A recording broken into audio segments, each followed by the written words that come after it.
Hey coaches, welcome back. Football Talk with Coach Chip.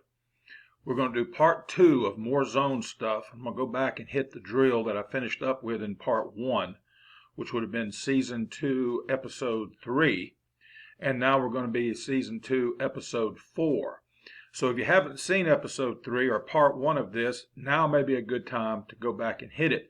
I know a lot of folks don't watch YouTubes in order, and YouTube doesn't have them pop up in order. Several people that I follow and watch their YouTube videos on, it's random. But talking to a good friend of mine who's pretty knowledgeable about this, so I should try to make these as evergreen as possible. As term he's in the media, and that's a term they use. In other words, it's timeless. It's always there. It's not like talking after a national championship game and referring to what happened in the third quarter. But that's not evergreen, because 10, 15 years from now, folks won't know what you're talking about. But this right here, this is evergreen. In other words, it should be timeless. All right, Football Talk with Coach Chip, Season 2, Episode 4, More on the Zone, Part 2. Be sure to visit, like, and join my Facebook page, Football Talk with Coach Chip. I'm also on Twitter, @ChipSiegel. I'm not as active there as I could be, but I don't have as many followers there. So that's the reason why. If you have any questions, be sure to email them, your comments to siegel.chip@gmail.com. siegel.chip@gmail.com. Okay, without further ado, let's get going. Moving on to the next. All right, this is the hip-to-hip drill that I finished up with on the last episode. We want to fit 2 offensive linemen on a defender holding a dummy, and we want to put a small hand shield. Remember, now it's fit. They've already come off. They've already made their steps. Okay? Now, I know I've got in the diagram they're making their steps, but just imagine, if you will, they've already come off. They've already punched. We talked about punch. You want to punch with the near hand to the near chest plate of the defender. And when you hit, you want to twist with your hand going away from your body into his body, and elbow going in and forward, in and forward. And you've already done that, okay? You've already worked on drills where you're punching and done all that. I like to do the drills where they just stand there and work on their punches, and then I like to do drills where they step and punch, getting them used to punching on the second step. But this one, they've already come off. They've already fit up on the defensive lineman. And then you want to put a bag between them. See, here's the bag.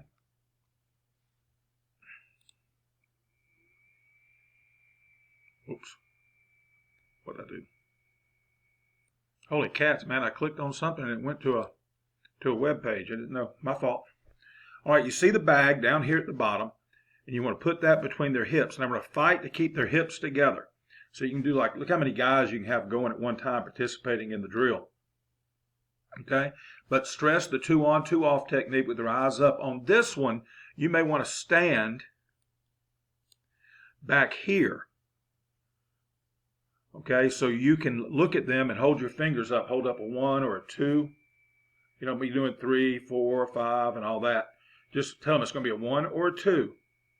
Okay, and have them keep their eyes up and test them on that. If they say the wrong number, or if they got their head down and they don't know what number it is, let them do 5 belly flops or so many sit-ups. It's all part of it. And have them stress. If that bag hits the ground, there should be some consequences for that too. Keep that bag pushed together. And this is going to stress to the kids that they got to work their hips together, work their hips together, work their hips together. And it gives them practice running their feet and pushing their hips together at the same time. Because as we're going to talk about in a little bit, the most important thing on this, guys, is not to let the D-line, the first level defender, split the double team, because you got no play. All right, now, once they get that down pat, and like I said, you may want to go 2 weeks of nothing but working the double. Once they get it, do it some more. Working the double before they practice coming off on the linebacker. All right, so let's say we're to that point, okay? Oh, and something else you can do if you go back right here, when they get good at it eventually, have a coach or another player stand behind the two guys, and they've already fit up. Their hips are about that far apart. And when you blow the whistle, have a coach drop the bag or a player drop the bag, and they've got to catch it without looking at it with their hips. And that gets them coming together too, and just adds a little fun to it for the guys, and it's also a positive outcome for them in the sense that they're learning, how to do it, do the hip to hip and all this. All right, then you move on. Once you get that down pat, we're not talking like day one, go to this drill. We're talking about week 2 maybe, okay? Depends on how good your kids are. And if you're already good at zone blocking and you're just putting this drill in, you may want to go to it day 1, day 2. I don't know. But fit 2 offensive linemen on a defender or a dummy, a guy holding a bag, with a shield between them, just like the previous drill on the previous slide. All right, then place another player behind the DL. Okay, this is the B, the backer, right here. Okay, and put him back further than they'll actually be in a game.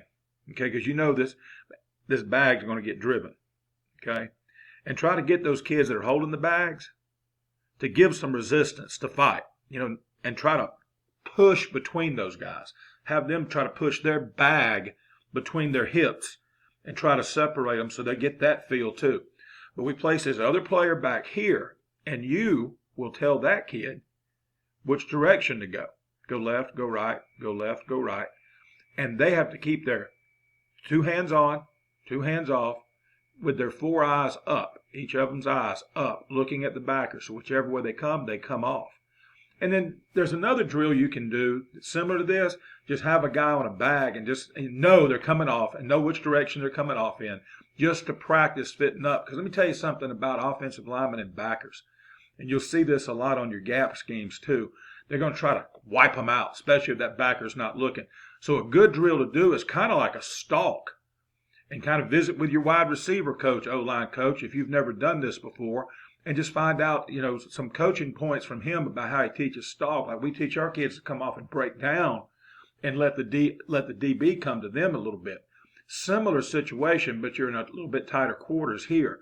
When they come off, they need to come off under control. When they come off to pick up that backer, they don't need to come off like a house of fire looking to blow something up. Okay, now blowing things up is good and it looks good on their huddle highlight. But the thing is, it's like hitting home runs. You swing for the fence every time, you may strike out 8 times and hit 2 dingers. It's the same thing if you're trying to get kill shots on linebackers and on DBs when you're pulling or whatever, and this is what you got to stress to them, they're going to get their 2 kill shots out of 10, if they're any good at all. But what are they doing the other 8 times? They're whiffing. So I'd heap rather have them fit up and stress to them. Fit up, get hands inside, then get physical by running those feet and firing those hips, using that good power clean technique coming into them, because that's where you block them. I'd heap rather, these a lot of coaches throw on the sideline, they got their hat on backwards and they're all fired up and they go, oh yeah. But you're getting that oh yeah 2 or 3 times a game, and everybody think, man, that kid's a baller. And then you go back and look at film, that kid whiffed on a bunch of other blocks trying to get those kill shots. And I tell them, and nowadays not as many lineman type kids grow up playing baseball. Used to, they understood this. Said swinging for the fences going to cause a lot of strikeouts. I'd rather have a guy that bats 800 than a guy that gets 2 home runs every 10 at bats. Okay? And so that's what you got to stress to them when they're doing this block right here. Have them come off under control, fit up on that guy, then get physical as crap with them. Then start torquing them and running their feet. And as soon as that linebacker picks away, he wants to go, take him that way. Okay? So we place another player behind the DL, that's the backer, and have him go left or right. One linebacker must come off and one OL must come off and the other stays on the DL. Now, sometimes what I've done is I'll give this signal. I'll hold my hands up like this to that linebacker kid. That means just stay, don't come off. Just as they're driving that bag or that player, just have them keep backing up so they don't get stepped on and see what your O-line does. Because the first time you do it, somebody's coming off. And sometimes both of them will come off. That's what you want to happen in practice. So then you can say, what are you doing? Let them make mistakes. Okay? And then correct it. That's what practice is for. But you got to put them in a position to make a mistake in practice so you can coach it. Because, some people you can tell, some people you got to show. Well, why not tell them and show them? You've already told them what you want to do. Now show them what you want to do and show them what happens when they don't do it the way you've coached them to do it, that you wind up with a D lineman not blocked. Okay? Because they said, oh, somebody's got to get that linebacker. No, they don't.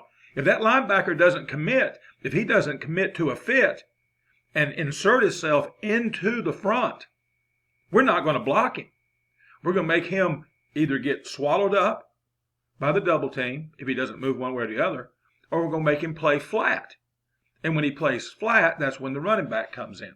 So stress the 2 on and 2 off technique with eyes up. Now, stress this. On this one on the left right here, the lineman on the left comes off.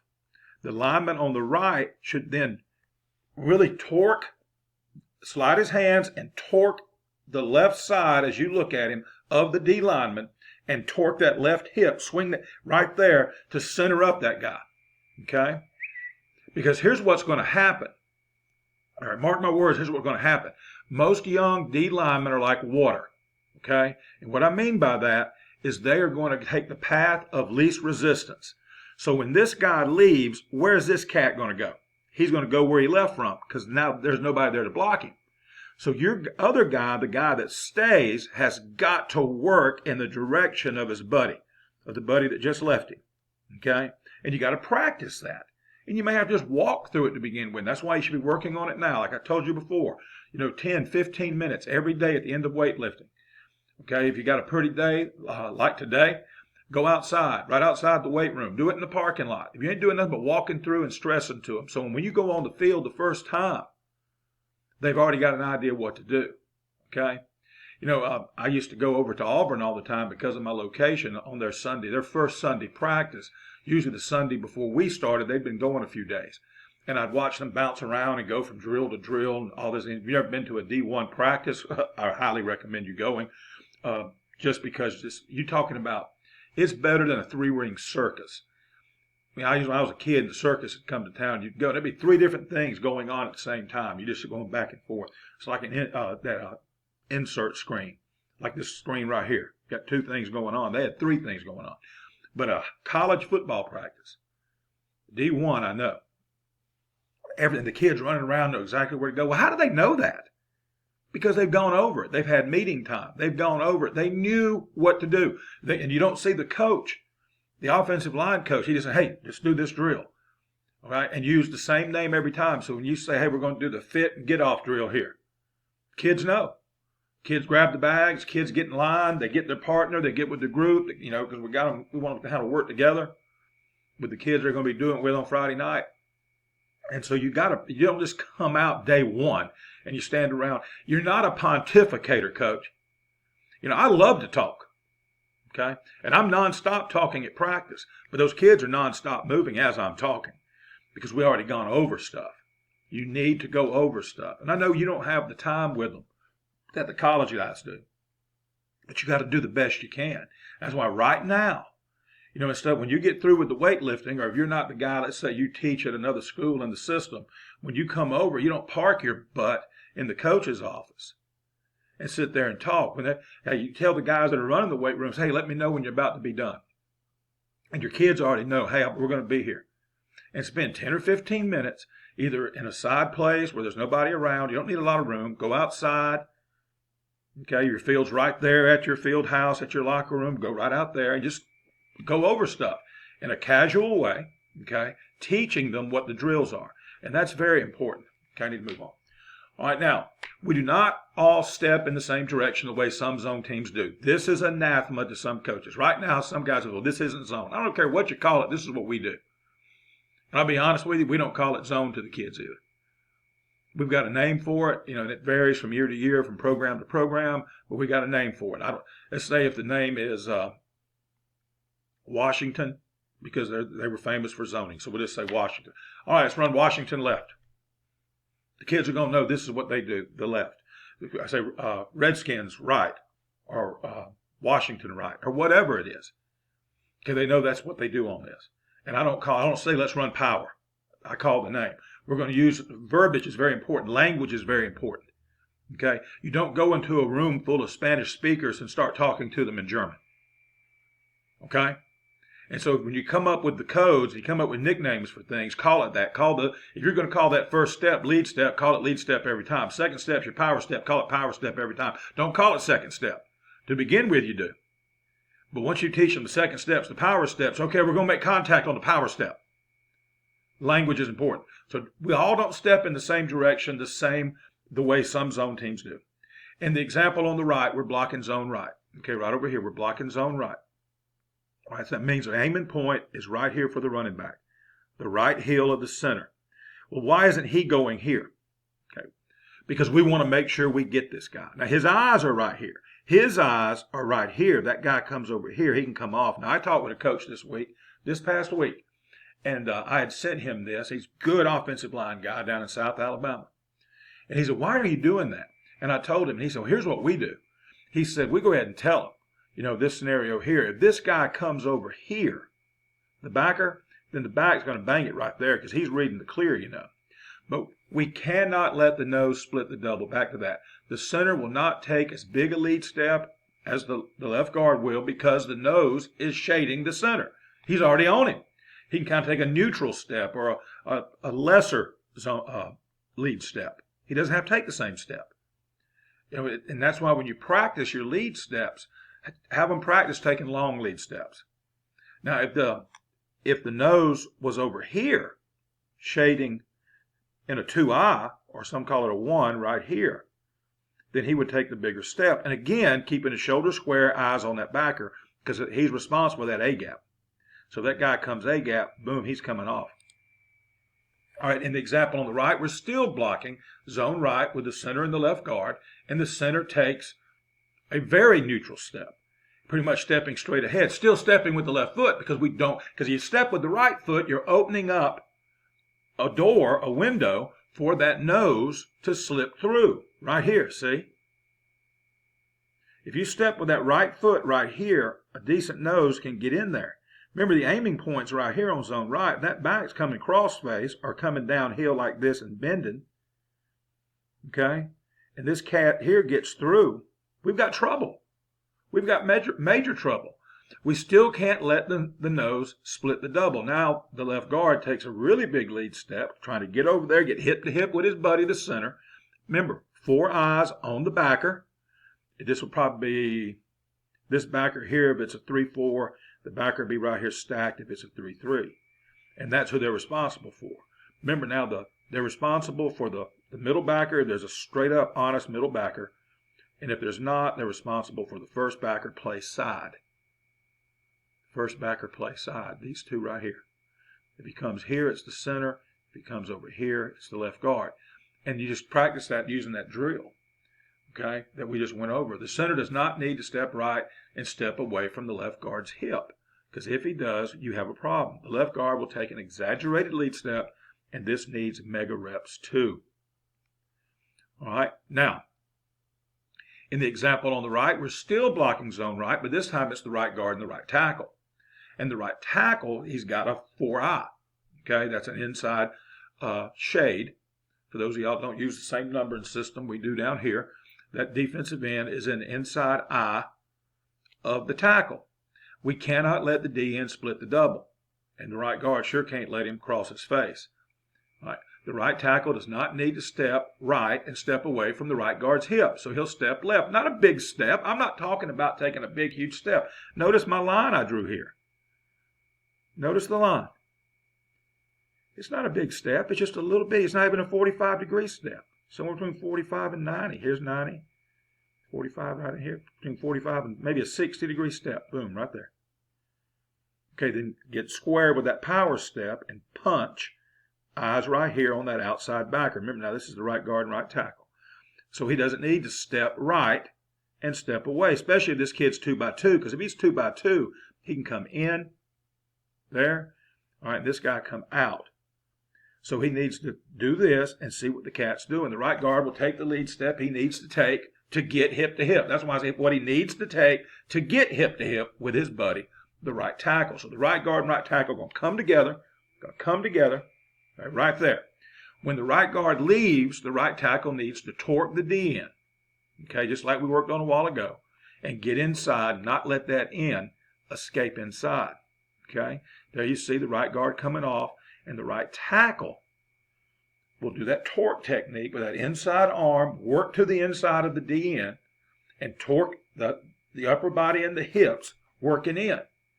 Okay, now the whole being square thing is out the window. You can get your butt inside and turn his butt out, that's fine. Because our inside zone is not bouncing outside. Okay, it's just not. We're hitting it too tight. It's like a midline place, just to the right of midline on zone right, just to the left of the midline on zone left. Remember what I told you? It's kind of inside, backside B gap to front side B gap is where it's going to hit. And it's 90% of the time it's going to hit one of the A gaps. Well, 75% of the time. Okay, and the rest of the time it'll bounce to the B gap on the play side. So we need to get inside his butt right here. Okay, and he'll come off right there and keep him from coming in here. If that thing goes B, especially against an odd front, you'll see it go B right here. Excuse me, B right here, a pretty good bit. Okay, B right here. That's A, excuse me. Right here. Against an odd. Especially if we can get inside this guy right here. And if you stay on him and just drive him back, that backer's going to play you know what, trying to get over the top of that. If we can get a good double team right here and never come off on that guy's got pretty much two choices. He'll fold inside and can make the play right here, which is about a 4-yard gain. Hello. Or he comes up the field and takes himself out.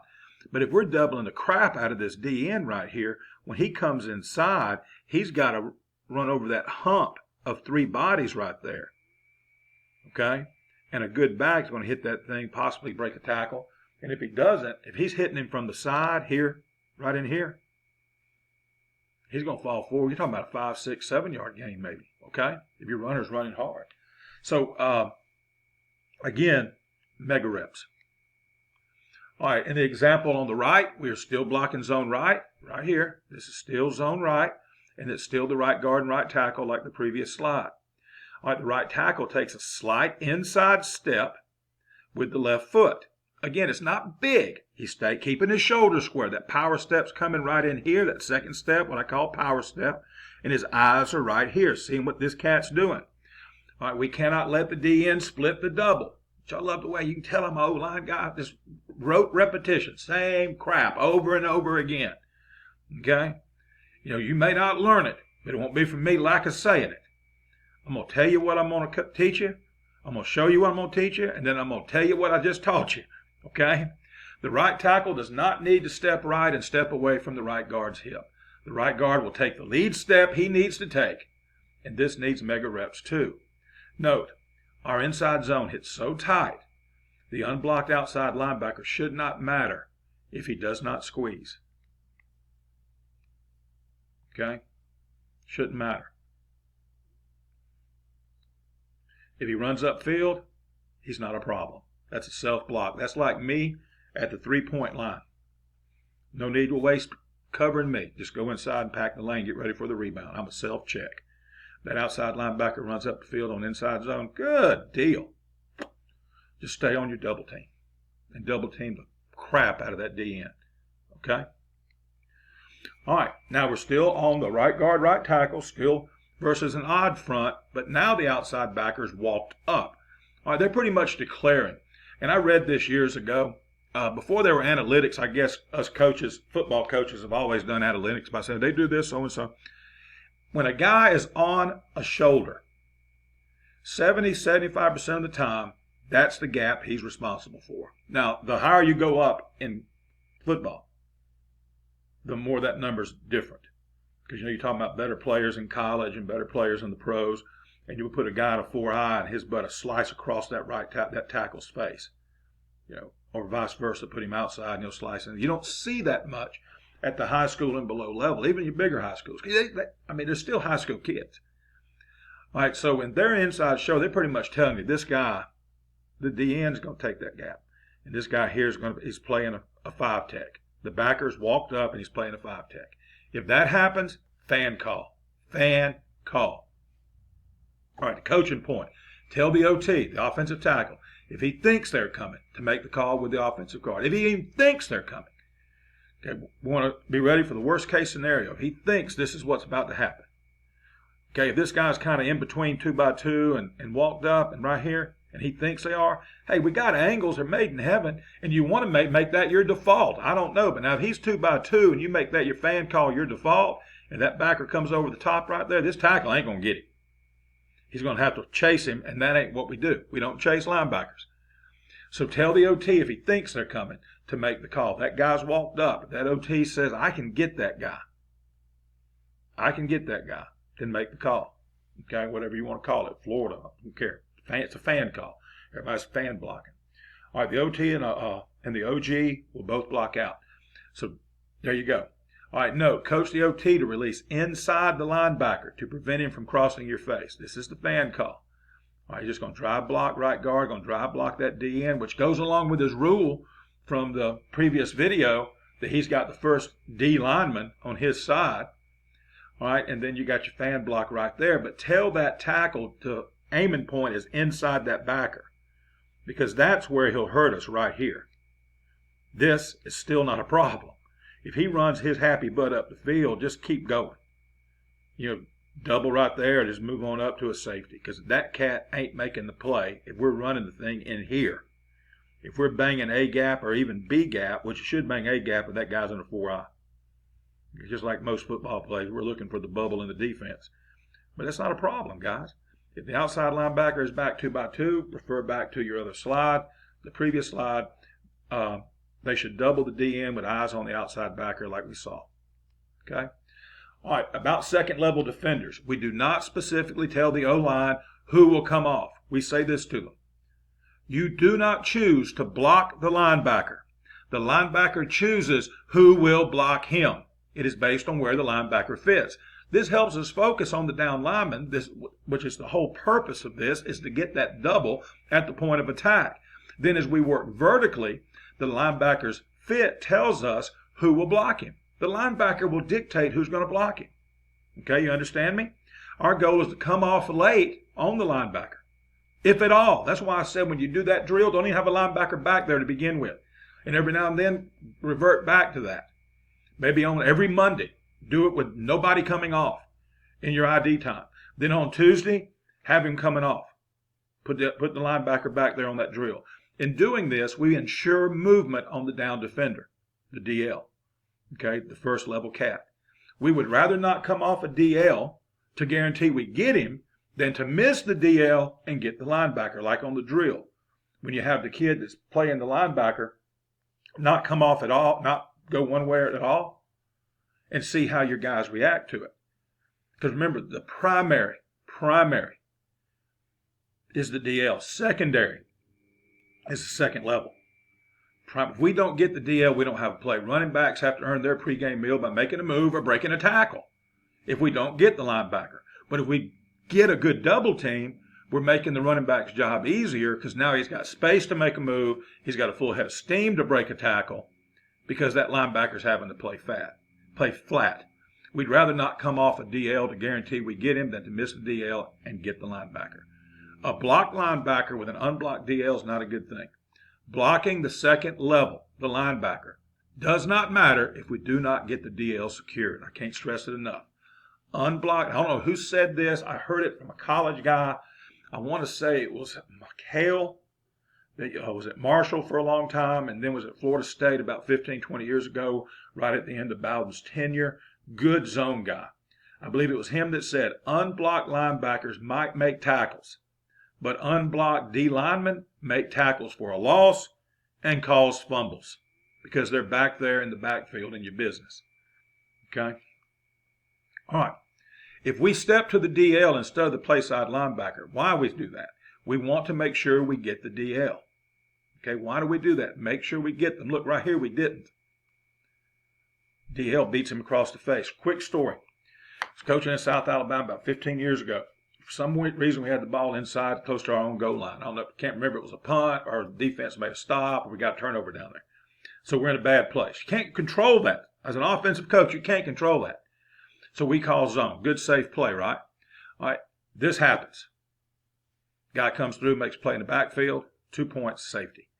Okay, if we had made sure right here with that left step and got on him and never come off him, and the backer makes the play, it ain't a safety.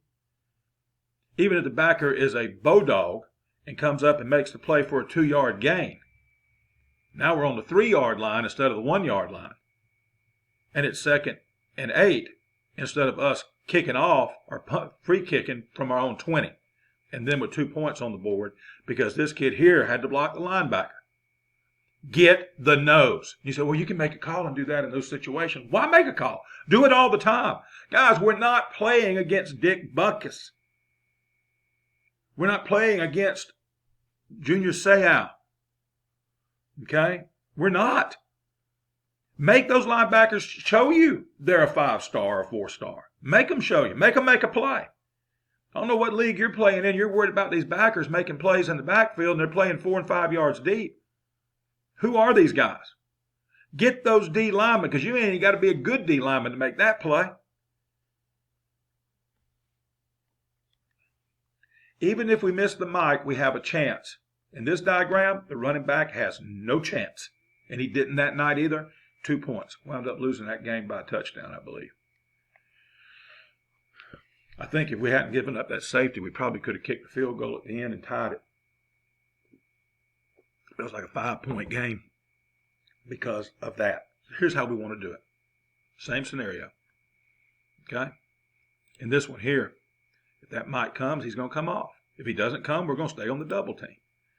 All right, right here, if we're doing it this way, let's say we're reading that backside guy. Look here, he's hitting right here on the play side heel and bending that joker back.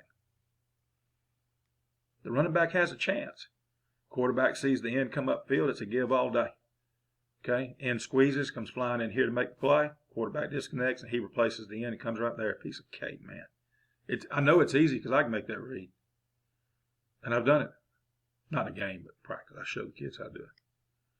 All right, now, again, doing this. Look, we've knocked that nose off the ball. We're doubling his butt back. The mic never inserted. He stayed flat. We don't come off.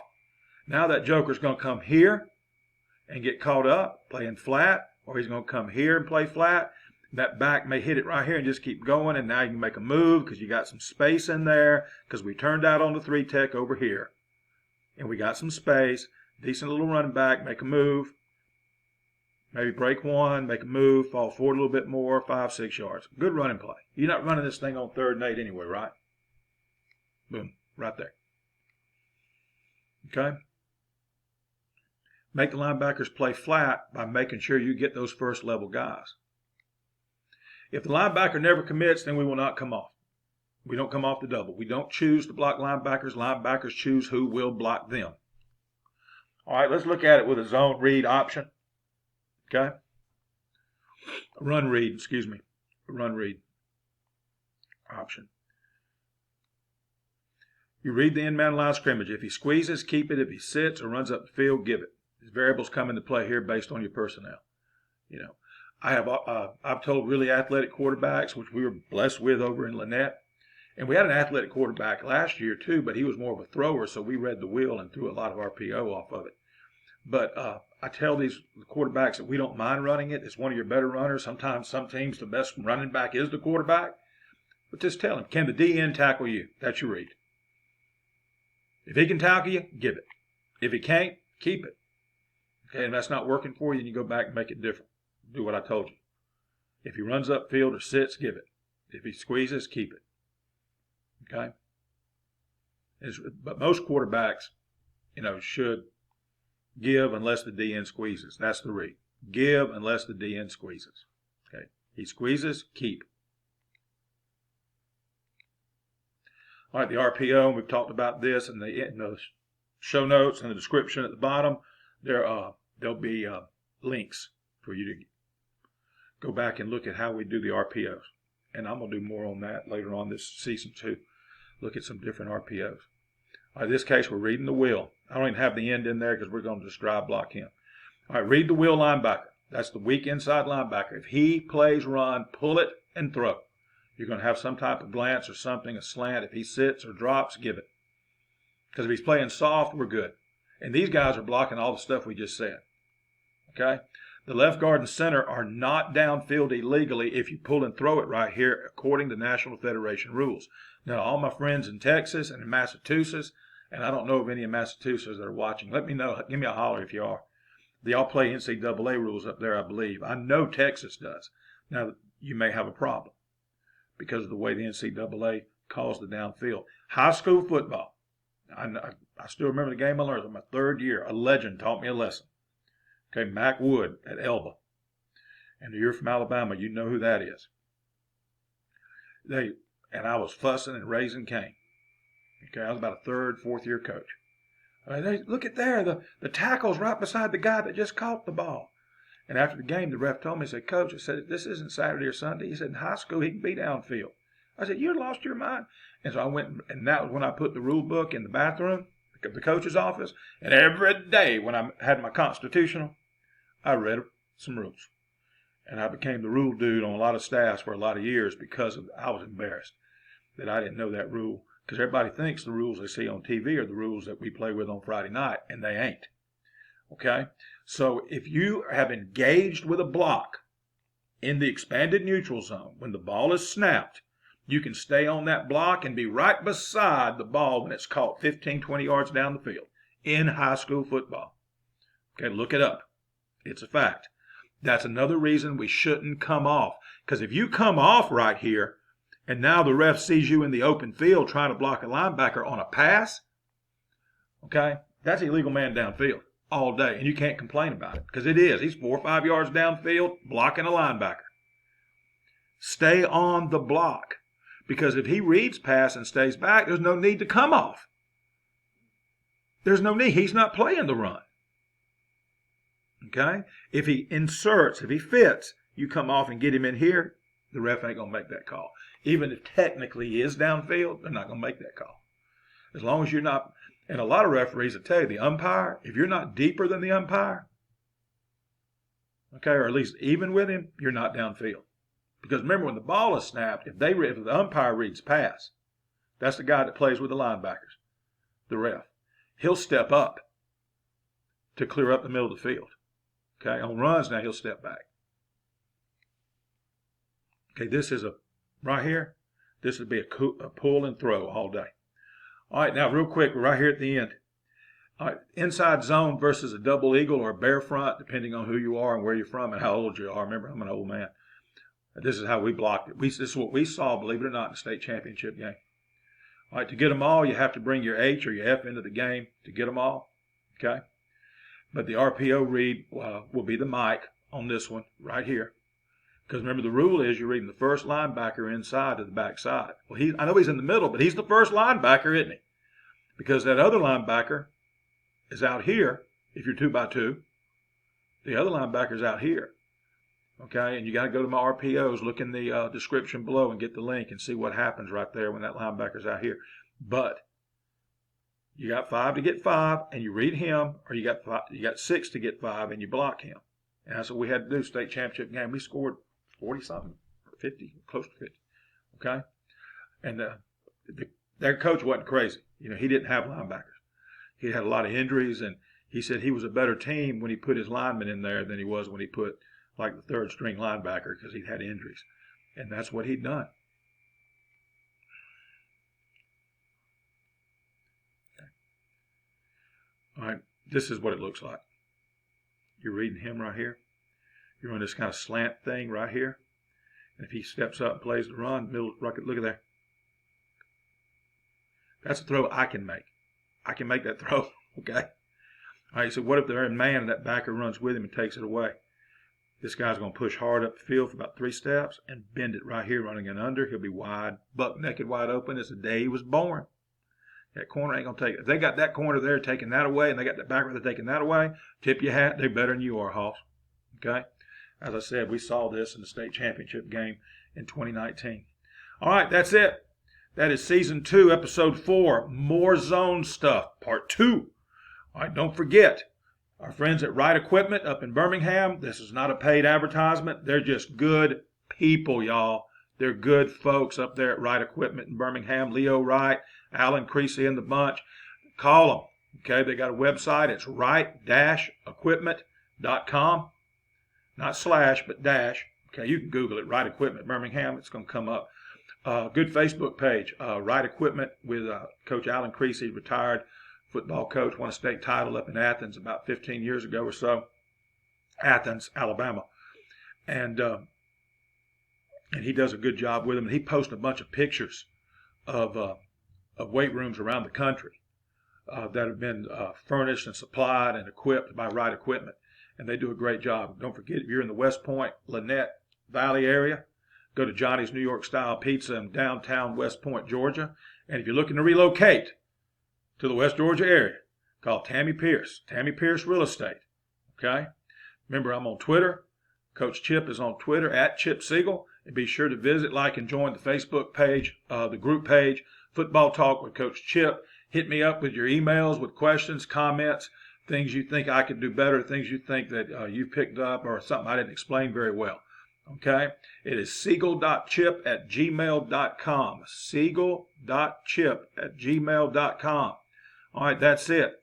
I did 2 of them right here back to back. They're married together. There's 3 of them, really. The first one's on zone.